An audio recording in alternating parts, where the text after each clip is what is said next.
आचार्य चतुरसेन शास्त्री जी के उपन्यास गोली से अध्याय नई अफवाह। वाचनकर्ता अमित पांडे। मेरा बच्चा धीरे धीरे ठीक हो रहा था।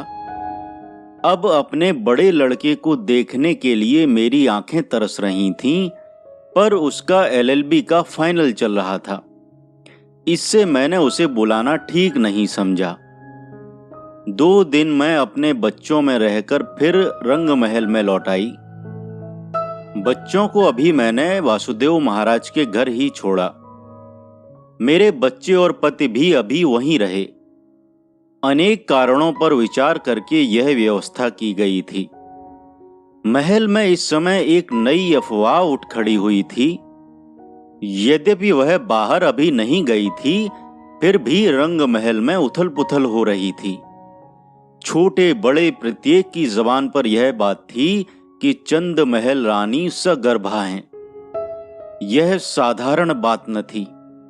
इसका सबसे भारी प्रभाव वर्तमान नए राजा पर पड़ने वाला था।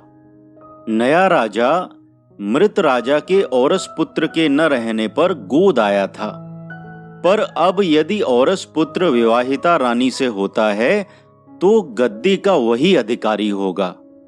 नए राजा को गद्दी छोड़नी होगी।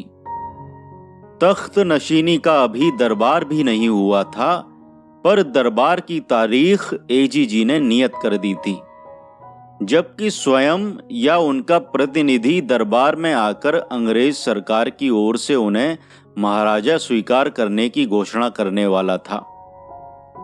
अब यदि अफवाह सच्ची प्रमाणित होती है और सचमुच ही नई रानी के पुत्र होता है और यह खबर एजीजी तक पहुंचती है, तो निश्चय ही दरबार रुक जाएगा। सब मामला उलट पुलट हो जाएगा। नया राजा सुशिक्षित और भद्र तरुण था। नए विचार और भावनाएं उसमें थीं। वह मेयो कॉलेज का ग्रेजुएट था। विचारों और भावों में उदार और सुधारक। उसने गद्दी पर बैठते ही अनेक नए कदम उठाए थे, जिनमें एक ड्योढ़ियों के नरक का उन्मूलन था। उससे सभी को अच्छी आशाएं बंध गई थीं। मेरे तो जीवन ही की उसने रक्षा की थी। मृत राजा के ही जीवन काल में यह प्रायः निश्चित हो गया था कि उसके बाद राजा वही होगा। कुर्सी नामे के अनुसार उसी का हक प्रमाणित था, क्योंकि राजा के कोई औरत संतान रानियों से न थी, न आशा ही थी। परंतु नई रानी के सगर्भा होने से अब पुत्र की आशा हो गई थी। बड़ा ही विचित्र है यह उत्तराधिकार और औरस पुत्र का युग युग से चला आता हुआ सिलसिला। स्त्री विवाहित पत्नी ही हो, स्वजातीय हो, तभी उसका गर्भजात औरस पुत्र पिता का उत्तराधिकार पा सकता है।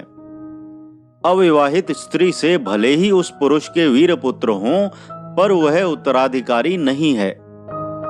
विवाहिता पत्नी से उत्पन्न पुत्र बालक हो, मूर्ख हो, कोढ़ी हो, नालायक हो, तो भी वही उत्तराधिकारी है। यह उत्तराधिकार में राज्याधिकार मिलता है तो वही राजा है। उस राज्य का सबसे बड़ा, सबसे प्रमुख, सबका पूज्य पुरुष। बड़े से बड़े योग्य विद्वान भी उससे छोटे हैं। धीरे धीरे यह बात रंग महल के बाहर फैली और अब नगर में भी यही बात चर्चा का मुख्य विषय बन गई। नया राजा तो इस घटना से बहुत विचलित हो गया था। उसका भाग्य ही अस्त होने का समय आ गया था, पर वह इस समय भी धीर और शांत था। अब तो रानी के पुत्र प्रसव की प्रतीक्षा थी। यदि पुत्री होती है तो राज्य का अधिकार नए राजा को मिलता है, पर यदि पुत्र प्रसव हुआ तो नए राजा का राज्यच्युत होना अनिवार्य था। दरबार की तारीख अनिश्चित काल के लिए टाल दी गई थी और सब राज दरबारी एक निश्चित स्थिति में आने वाले क्षणों की प्रतीक्षा कर रहे थे। रंग महल में रहना अब मुझे भाता न था, परंतु अभी मेरी बहुत सी संपत्ति रियासत में फंसी थी मुझे धैर्य और युक्ति से काम लेना था। सांप मरे न लाठी टूटे। यद्यपि मेरा सारा ध्यान बच्चे की बीमारी पर था, फिर भी मैं अपनी संपत्ति से बेखबर न थी। मैं बीच बीच में राजा से मिलती रहती थी। उसने मुझ पर अपरिसीम अनुग्रह किया। उसकी कृपा से धीरे धीरे मेरी लगभग सारी ही धन संपत्ति मेरे कब्जे में आ गई। उसे चुपचाप मैंने रियासत से बाहर भिजवा दिया। कुछ रकम मैंने बंबई के बैंकों में जमा करा दी और कुछ दिल्ली के बैंकों में। रकम के मैंने कई विभाग किए और उसका अधिकांश भाग पुत्र पुत्रियों के नाम पृथक पृथक जमा करा दिया।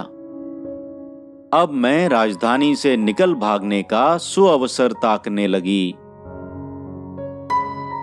आचार्य चतुरसेन शास्त्री जी के उपन्यास गोली से अध्याय नई अफवाह। वाचनकर्ता अमित पांडे।